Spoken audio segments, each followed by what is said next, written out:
మనం మన రాష్ట్రంలో నైపుణ్యాభివృద్ధి శిక్షణ కేంద్రాలు నడుపుతున్నాం. ఈ నైపుణ్యంతో తయారైనటువంటి వాళ్ళని మన రాష్ట్ర ప్రయోజనాలకి లేదా మన దేశ ప్రయోజనాల కోసం వాడాలా? పక్క దేశానికి, ఇతర దేశాలకు వాళ్ళు వెళ్ళడానికి ఒక కన్సల్టింగ్ ఏజెన్సీలాగా మనం పనిచేయాలా? మొన్ననే అనుకున్నాం నైపుణ్యాభివృద్ధి సంస్థ నుంచి గ్రీస్‌కి ఇక్కడి నుంచి పంపిస్తామన్నారు. ప్లంబర్లు, ఎలక్ట్రీషియన్‌లను అప్లై చేసుకోమన్నారు.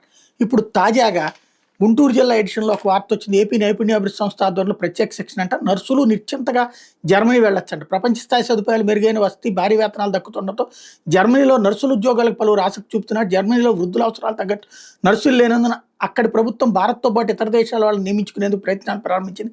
జర్మనీ వెళ్ళాలంటే ముందుగా ఏం చేయాలి? ఎక్కడ శిక్షణ పొందాలి? ఎవరిని సంప్రదించాలి? అక్కడికి వెళ్ళిన తర్వాత ఉద్యోగం రాకపోతే ఏం చేయాలి? తదితర సమస్యలతో ఇప్పటివరకు తమ పిల్లలను విదేశాలకు పంపేందుకు తల్లిదండ్రులు ఇబ్బందులు పడేవాళ్ళు.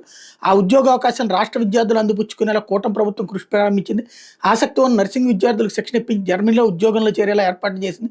ఇందుకోసం గుంటూరు ప్రభుత్వ నర్సింగ్ కళాశాలలో మొదటి బ్యాచ్ విద్యార్థులకు 6 నెలల శిక్షణ ప్రారంభమైంది. అంటే ఏంటి ఇప్పుడు?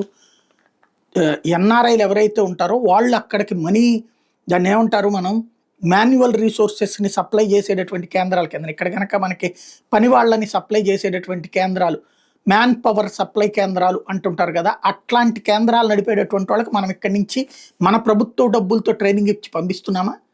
అసలు ఇక్కడ ట్రైనింగ్ డబ్బులతో ఎక్కడ ప్రయోజనాలు? ఇక్కడేమన్నా ఎక్కువ ఉండిపోయారా జనాలందరూ వృద్ధులకి పనిచేసి పెట్టడానికి? ఇక్కడేమన్నా ఎలక్ట్రీషియన్లు ఎక్కువైపోయారా? ఇక్కడేమన్నా ప్లంబర్లు ఎక్కువైపోయారా? ఇక్కడ ట్రైనింగ్ ఇచ్చి ఇక్కడ ఉపయోగపడేలా చూసుకోవాలి కానీ, ఇక్కడ ట్రైనింగ్ ఇచ్చి అక్కడికి తీసుకెళ్తే ఏంటి? మన ఎన్ఆర్ఐలకు సంబంధించినటువంటి మ్యాన్ పవర్ ఏజెన్సీలు పెట్టి వాళ్ళ ద్వారా సప్లై చేసుకుంటారా? ఏంటిది అసలు? ఒకసారి ఆలోచించుకోవాల్సి ఉంది.